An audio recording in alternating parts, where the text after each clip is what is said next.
nabanggit din ng Pangulong Bongbong Marcos doon sa mga ICC investigators na po pwede siyang pumunta dito sa Pilipinas as an ordinary citizen.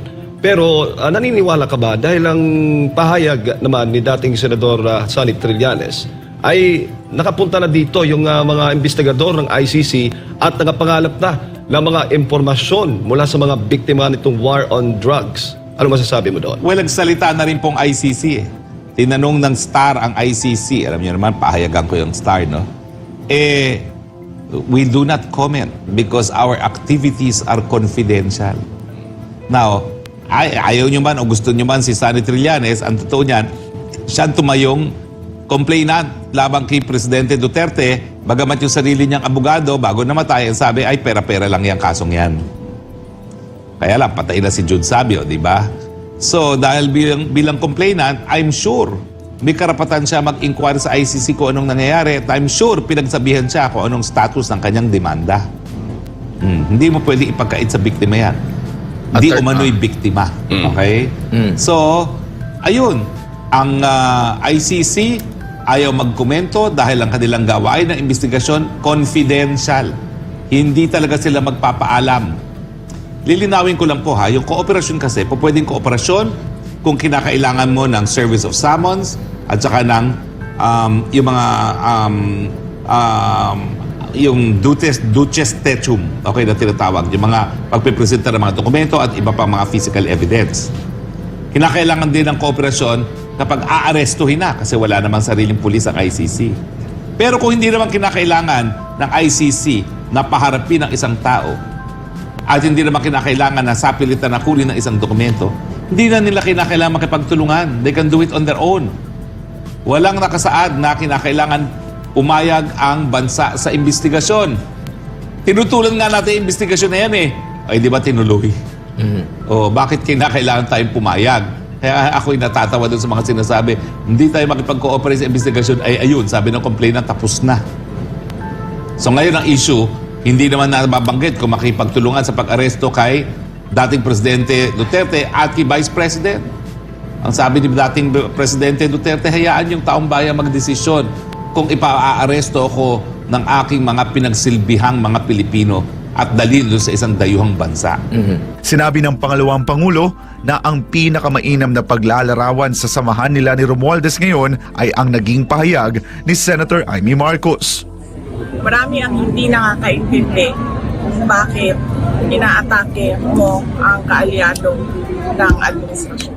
Sa tanong kung may kinalaman ba ang pagtakbo niya sa susunod na eleksyon sa issue nila ni Romualdez, ito ang naging kanyang tugon. Hindi ako makaspekulate kung anong iniisip ni Speaker Martin Romualdez. Hindi ko siya kilala na ng malalim. Hindi malalim yung pagkakaibigan namin para makapag-speculate ako kung ano may iniisip. Para sa Diyos at sa Pilipinas kumahal, ako si Jason Rubrico, SMNI News. Ayan, may paglilinaw na attorney at ibang halalan ang kanyang pinatutungkulan. Well, ako naman, no?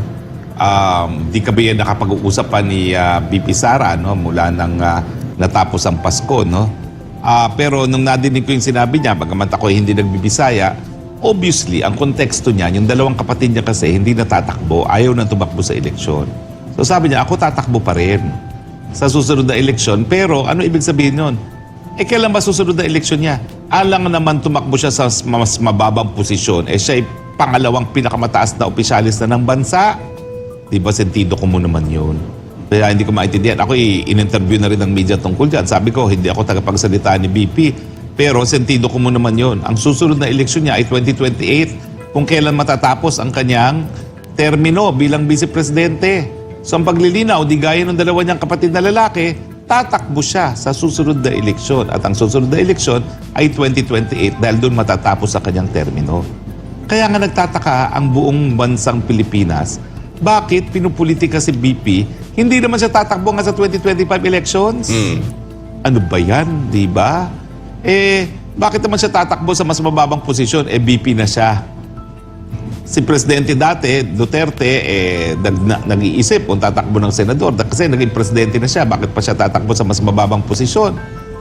Pero kasi yon, wala na siyang termino whatsoever. Private citizen na siya. So ang susunod na eleksyon para sa private citizen, 2025. Pero para sa vice presidente, ang susunod na eleksyon ay 2028. Baka attorney, yung isa yung dapat tumakbo sa mababang posisyon kasi sabi mo nga kanina hindi makatakbo rin sa mataas na posisyon eh. Kaya nga eh. Kung tatakbo man, yung pagtakbo niya natalo din siya. Tatakbo naman talaga siya dahil magre-re-election siya bilang isang kongresista, di ba? Ewan ko ba? At Alam sinasabi niyo mo, ba dyan sa Tacloban, ha? May isang Romualdez tumakbo ng vice mayor, talo.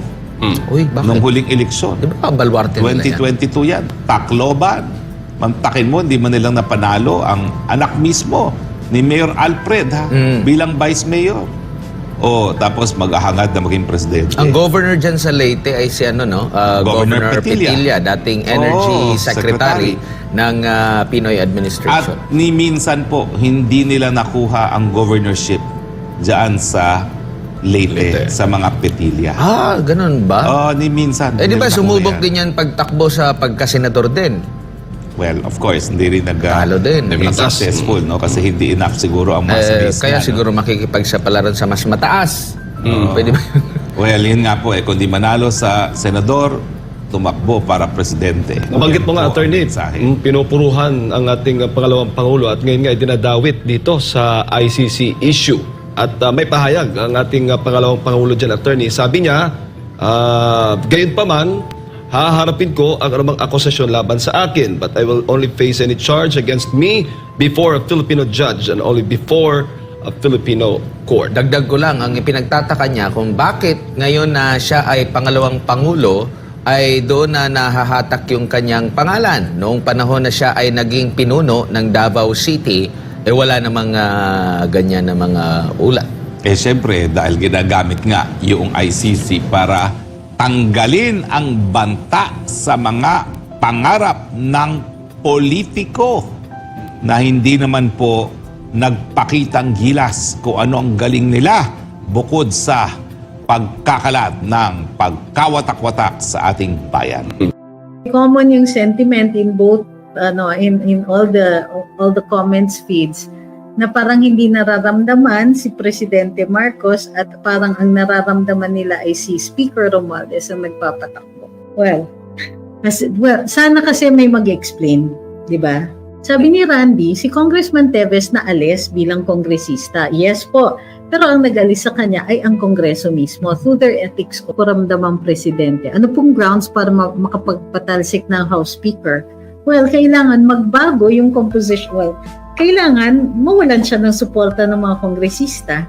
Sabi ni Mandu, may nakausap akong congressman na ang PI ay nasa COMELEC na daw at referendum na daw and no one can do anything na. Totoo po ba na wala na tayong pwedeng gawin? Pwede pa rin naman kasuhan yan. Kasi nga, medyo malabo yung rules dito at hindi naman inabrogate ng Senate, ng Supreme Court yung kanilang dating desisyon. So hindi necessarily abandoned yung Santiago versus Comelec na case. Si J. Fabsky is watching from Japan. Hi po. Si Jay naman is watching from Chicagoland. And thanks for sharing your thoughts. Sabi ni Happy Fam, parang ang ginagawa ni BBM,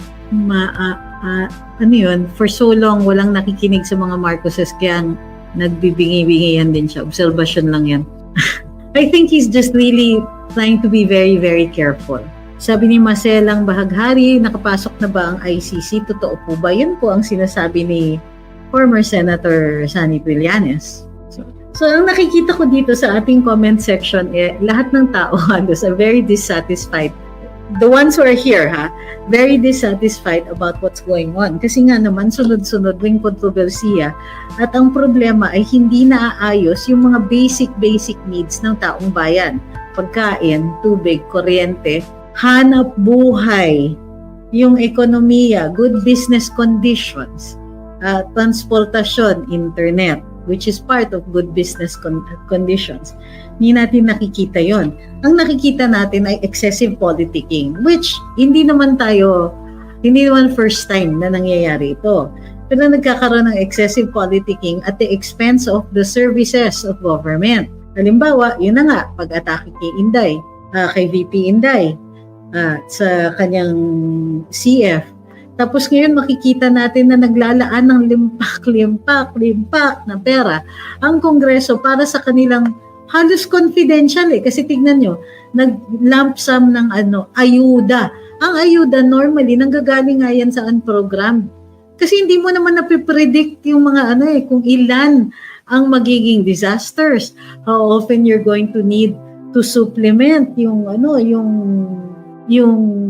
earnings ng taong bayan, yung pagkakailangan when the extraordinary circumstances would call for it. Paano nila ba predict yun? So ngayon, ang ginawa nila, gumawa ng isang napakalaki na pondo na supposedly panggagalingan ng ayuda at singit po yan ang laki-laking amounts na siningit through the bicameral conference. Ano yung purpose nyon?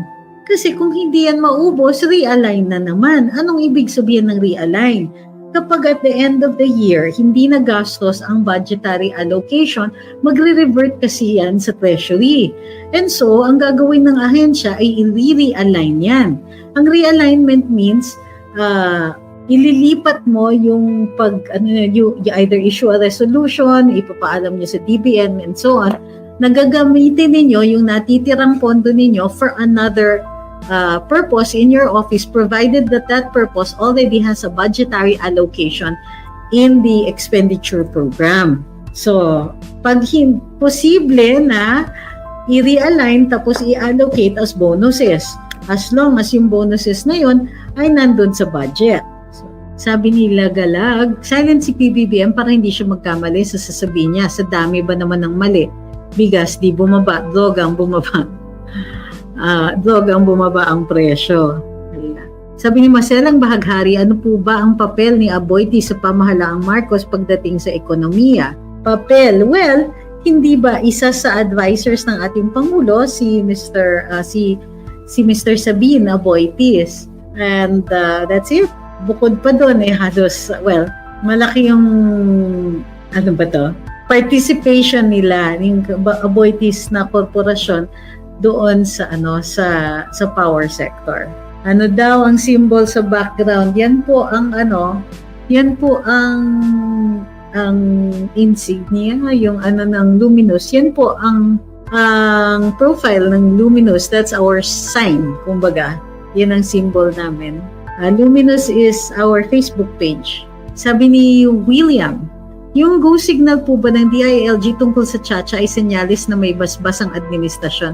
Actually, nag-issue ng clarificatory statement, hahanapin ko pa, ang DILG kasi undersecretary po ang nag-issue ng statement na yon. At ang sabi na personal lang po daw niya yon at hindi po yon ang statement ng DILG. Wala daw direktiba tungkol dun sa Chacha galing dun sa Malacanang and therefore dapat hindi yon i-construe as the position of the DILG. Sabi ni Ma'am Anita, mas lalong dissatisfied kami dito sa ibang bansa. Puro negative naririnig mo sa mga OFWs about government. Sabi ni Mekus, it is a battle of the cronies that led politics in chaos. Sabi ni Reg, yung symbol daw namin, yung logo. Yung logo namin, mas maganda pa daw sa logo ng PAGCOR. Oo naman, yung logo ng PAGCOR parang parang may lasing na pusa na may nahagis, tapos yun yung naging kinalabasan. Sabi ni Abhishek, para siyang naghihiganti sa mga Pilipino dahil sa nangyari sa buhay nila, kaya ngayon siya ay parang pipi at bingi ng klaseng presidente yan. Sabi ni Evie, bakit po ang lalaki ng mga budget at pondo ng gobyerno yet wala pong makita na concrete changes sa kahirapan? Yun nga po kailangan hindi po kasi maliwanag kung ano yung strategiya nitong administrasyon na ito sa pagpupuksa o pagbabasag ng kahirapan.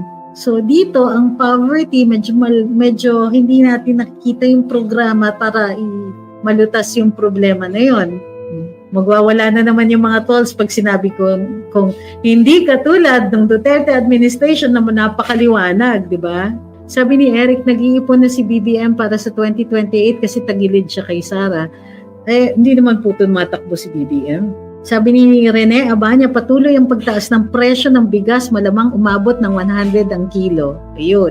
Okay, so, eto na naman po tayo. Ang wala challenge today. Today's challenge ay for both TikTok, YouTube at saka Facebook. Mayroon po ba kayong nakita na nagawa si Pangulong Marcos na pwede natin ikagalak? Okay? Yun yung statement ha.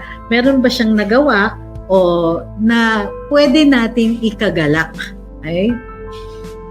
Ako meron akong nakita. Kinundo niya yung debt ng ating mga magsasaka na naka-acquire ng land through the Agrarian Reform Program. Okay?